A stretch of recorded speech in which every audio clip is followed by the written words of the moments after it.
Hey everybody, welcome back to the March Mood Mindfulness Challenge. It is day 29 and we're talking about self-esteem and boundaries. What is a boundary? Well, a boundary is just a defining line that helps provide structure to your life, structure to your emotions, and structure to your actual physical being. Now, structure is important because it prevents chaos and disorganization. A boundary helps us to define our limits, and whether that is a limit with other people or a limit in ourselves, it's really important in both aspects. Now I want to talk about boundaries a little bit deeper, so here we go. Here are 5 ways of why boundaries are important for us. So number 1, boundaries help others to respect us. So they help us respect our personal space. So an example of this would be, can you please call me before you come over? Boundaries can help others to respect our personal needs. Can you please slow down? You're walking so fast and I can't keep up. Boundaries are important to help others respect our personality style. So, I love being social. Please invite all your friends. Or, I'm not really social, so I don't want to go anywhere where there's lots of people and it makes me feel all crowded in. Boundaries help others to respect our things. I am going to lend you my book, but please don't dog-ear the pages and please don't break the spine. So the number 2 way that boundaries help us is to organize ourselves better. So boundaries help us organize our time. No, I'm not available to work on the weekend. I am, however, available to work weeknights. Boundaries help us organize our money. Now, I'm going to loan you this money, but could you please pay it back by the end of the month? Boundaries help us organize our physical activity. So I know that I need to be in bed by 9:30 because I'm going to get up at 5 a.m. tomorrow and hit the gym. Boundaries also help us to organize our emotional energy. So I've got so much going on right now. I feel stressed. I feel like I'm not coping. I feel I'm on the edge. Can we please sit down, make an appointment with my manager, and organize how I can lighten my workload for this month? Now, the 3rd way that boundaries help us is that they help us to develop self-respect by defining our limits for ourselves. So an example of this could be, I know I can't eat anything dairy because it upsets my stomach. I am not having any more sugar because I know that sugar increases my cortisol levels. Cortisol makes my central nervous system go into fight or flight, and I feel even more high. I need to have at least 7 hours rest because I can feel that my body is tired and it needs to heal and rest. I'm not going to look at my phone before 9 a.m. or I'm going to put it away at 9 in the evening, and that's my boundary, and that no more social media after those times or before those times. The 4th way that boundaries help us is that they prioritize what's important for us. So when you say things like, I love it when we all sit together and have dinner, indicates that you love family time and spending time with everyone. Another example could be with girlfriends. Well, I prefer to catch up and walk around or do a physical activity instead of just eating at the cafe. And that indicates that your values are your health and physical fitness. Another example could be, well, I prefer to work with people instead of being in an office behind a desk working with machines. So that could indicate your preference for connection, community, and other people versus just things. Now, the 5th way that boundaries help us is that they protect us both physically and emotionally. So things like, I don't want to have this conversation if you're pointing at my if you're using that pointer finger at my face all the time, or if you're just looking for someone to blame. Another example could be, I don't have to justify why I don't want to do what you've just asked me to do. Another one could be, please don't stick your tongue out at me while I'm trying to explain to you how we're going to do this. And this was a very common one with my youngest. Please be truthful when you talk to me.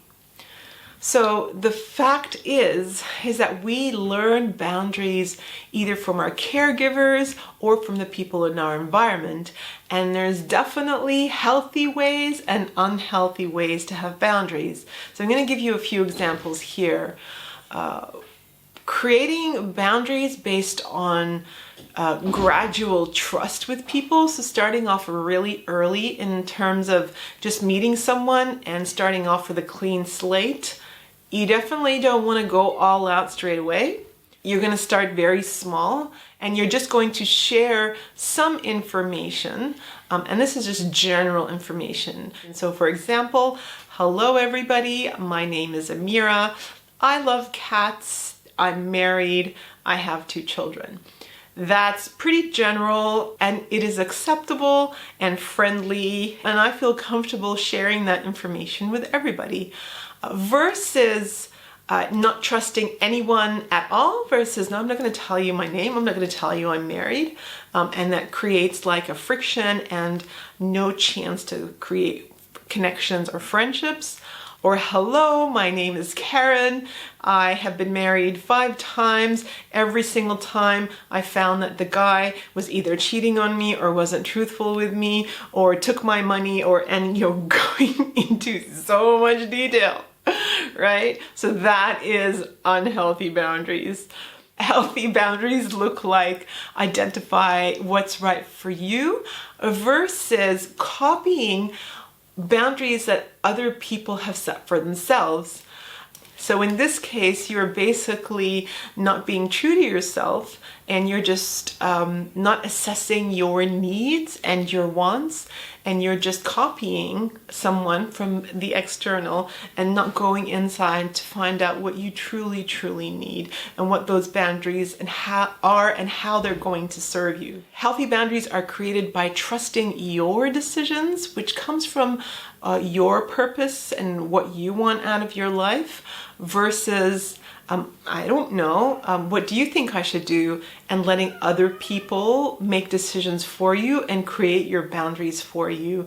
Once again, that's not going to work for you because it hasn't taken into consideration your needs and your wants and your emotions. Healthy boundaries are all about trusting your intuition. And once again, intuition is this beautiful knowing that is very special and unique to you, your circumstances, your life, your physiology, your emotions, versus, not connecting with your intuition and just, yeah, whatever, let's just do that. That sounds good. Healthy boundaries look like communicating assertively versus passively communicating your needs. So for example, it could be, yeah, please don't touch my things. Not gonna work. Or passively aggressively communicating your boundaries. So yeah, go ahead and take my things. Nobody cares about me anyway. People just take my things and just write all over them and screw them up and never return them. But sure, go ahead, take my things. Also not good. Or aggressively, which is like, no, you will not touch my thing right now. How dare you? Do you think I'm just a free-for-all? And etc., etc. So there are ways of communicating your boundaries, and you definitely want to do it assertively, very kindly, very friendly, and not in an unhealthy manner, which will bring about consequences back to you. Healthy boundaries look like being able to say no when you need to versus saying yes to everything and feeling resentful afterwards. Healthy boundaries also look like being able to adjust your boundaries as required versus shutting everybody out because one person crossed one boundary somewhere in the past. and you're never going to trust anyone ever again. So that's unhealthy boundary setting. So how do boundaries tie in with self-worth? Boundaries come from knowing that you are valuable. Boundaries come from knowing that you're important and that you matter and that you're enough as a person just as you are. So the enoughness, I don't feel like this is enough, or I feel like I haven't done enough, or I am enough, it all ties back to your self-esteem. Now, how do you measure your worth? The fact of the matter is that we're taught very early on to view life from certain vantage points and how to fit in accordingly. We measure ourselves due to something external to us, and we hear society and our caregivers talking about certain things in a positive light or a negative light, and we then make meaning out of these things. So I want to invite you to think back to, say, your school days. This could be primary school, this could be high school, and I want you to look at these measurements and how your family unit, how your friends, how your caregivers talked about these things in your life, and then what you made it mean about yourself. So for example, weight. To be a certain weight, or over that weight, or under that weight, what did that mean to you and your family and your friend circle? Dress size. I remember size 12 always being the size that I should be looking for. And if I ever went over a size 12, I remember feeling that dread. But I never felt that dread when I went down to a size below that. So once again, this is something that was entrenched in me very early. Dress labels. So a lot of people these days, and I've said this before, I have teenagers, all the labels. What happens when I buy my shoes from the Nike store versus what happens when I buy it from Kmart and Target? What does that say about me? What about the idea of how to make people happy? What does it mean if you make people happy? What does it mean if you see people who aren't happy? What do you have to do when you see that? What about approval? Approval from friends, approval from teachers, approval from parents. What would happen when you got that approval? And what would happen when you don't have that approval? What about how many friends you have? If you had one friend, what did that mean about you? If you had 10 friends, what did that mean about you? If you had no friends, what did that mean about you? Postcode. Postcode is another thing a lot of people talk about.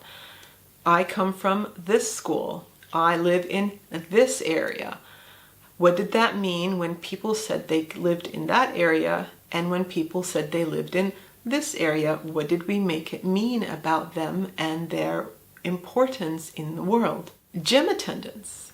What did it mean to belong to a certain gym? What did it mean to wear a certain type of clothes that made you look like you belonged to the gym? What did that say about you? And what did it mean if you were not in that culture? Relationship status. What did it mean when you had a partner? What did it mean when you didn't have a partner? What emotions did you feel when you had a partner? What emotions did you feel when you didn't have a partner? These are all examples, and I'm going to put up a PDF on the Facebook group, which you can download and do this exercise to just prompt and reflect back some of the old ways of thinking that perhaps you don't think of anymore, or perhaps you do think of right now. What stands out for you? How does it affect your self-esteem, your confidence, and your self-worth? What does it mean about others? And I often had this problem, the whole double standards. It's okay for others to be over size 12, but it's not okay for me.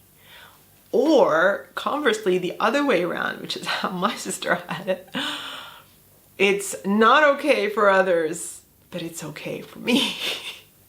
And once again, we are all so unique and we have our own beliefs, and our beliefs make our behavior and they influence our personality, and it's what makes us special. It also is what gives us our behaviors, and if those behaviors work for us, it's not a problem. But if those behaviors are a problem for us, so if I say it's okay for everybody to be over that size, but it's not okay for me, but I find myself so unhappy that I need to check my belief and change it. But if it doesn't make me unhappy and actually I'm so cool with it, then it's not a problem. That belief can serve me and I can rock on. So I want you to start to reflect on some of your boundaries. Where are they in every aspect of your life? You can reflect back on where they came from and how it's shown up in your life. And right now, is it serving you? If it's not serving you and that there's problems in that aspect of your life, it could mean that some boundaries need to change so that your needs are met and that your emotions are at a happier place. And I'm looking forward to bringing you tomorrow's video because I want to talk to you about how emotions tie into self-esteem and how they are closely related to our needs and our boundaries. Thank you so much for joining me, everybody, and I'll see you in my next video.